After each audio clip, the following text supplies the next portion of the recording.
After nearly 3 decades of absence in the compact crossover market, Russian automaker AvtoVAZ has introduced the LADA Azimut, a vehicle carrying more than just mechanical ambitions. As the brand's first all-new crossover in decades, the Azimut marks a significant symbolic and industrial milestone. Positioned in the same league as global rivals like the Toyota Corolla Cross, the Azimut is intended to reform LADA's image and engineering trajectory at a time when the Russian automobile market is growing more secluded. The Azimut is not merely a car, it is being presented as a reflection of national stamina and industrial self-sufficiency. Even though derived from only 996 new or revised components, a comparatively modest figure in comparison to the 30,000-plus pieces that make up modern-day automobiles, AvtoVAZ markets this model as a huge technological advancement. The emphasis lies more in proclaiming domestic manufacture, especially at times of strained foreign relations, and less in mechanical ingenuity. AvtoVAZ stresses the independence of the Azimut's development in repeated references to Russian independence. Company announcements stress the complete design and production independence.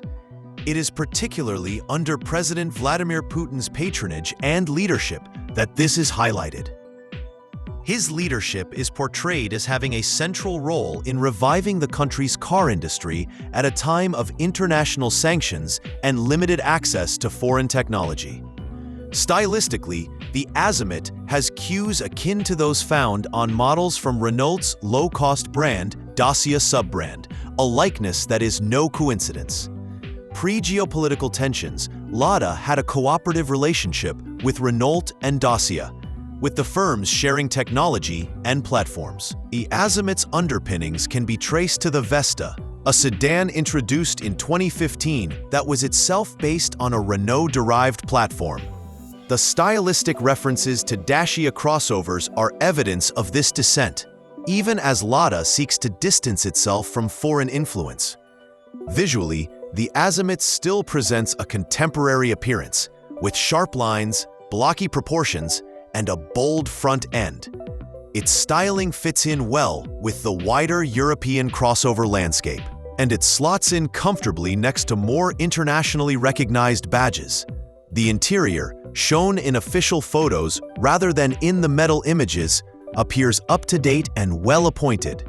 While material quality and real-world fit and finish remain to be seen, the interior's design implies an user-friendly focus.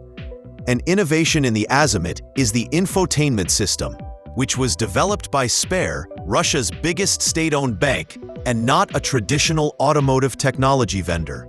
The unconventional partnership has yielded a system with such inherent features as payment for fuel directly from the head unit, mobile data service via Sber Mobile, and even remote control of the car using the Sber app.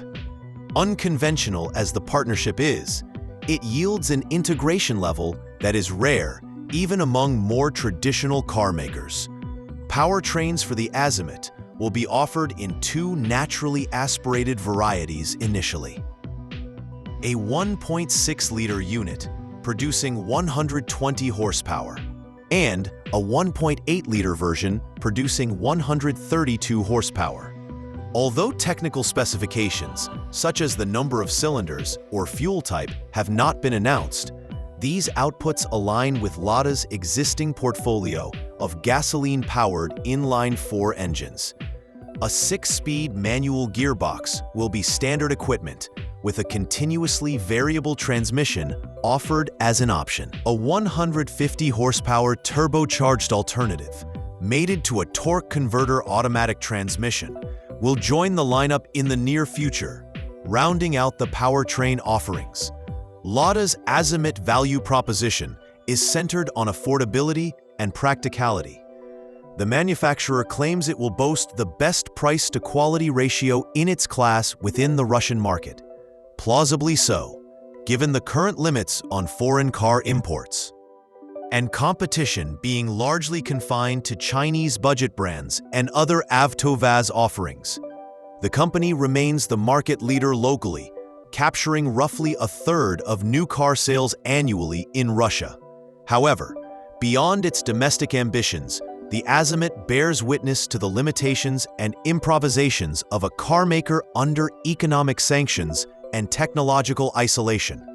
As earlier hopes of export to international markets have been truncated, the current version of the Azimut seems less interested in securing external validation than in reaffirming internal stability. Despite being built on an old platform, the Azimut strives to be a contemporary crossover experience in its own blend of familiar styling, modern domestic engineering, and digitized functionality. In many respects, it's a bridge car, not only for LADA, but for the Russian automotive industry as a whole in a turbulent world. As a crossover, it ticks the necessary boxes: right size, contemporary styling, useful powertrains, and a technology-laden interior. Yet the Azimut's significance lies not so much in what it offers on paper, but in what it symbolizes: a drive for industrial self-reliance, embracing of technology, and national pride despite adversity.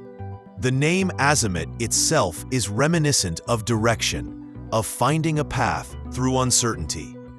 That is probably the most apt metaphor for this new model. Whether or not it is a commercial success, it has already made an industrial and political statement. In a world where most car makers seek global relevance through innovation and scale, LADA seems to be claiming a position founded on sovereignty and pragmatism. And in its home market, at least, that might be enough. The Azimut is expected to go into production shortly, with initial deliveries planned for early next year. Prices have not been released, but affordability will be its popularity. As a vehicle born out of need and bred in geopolitics, the Azimut might not aim to rewrite the world's automotive history, but it definitely adds a new chapter to Russia's.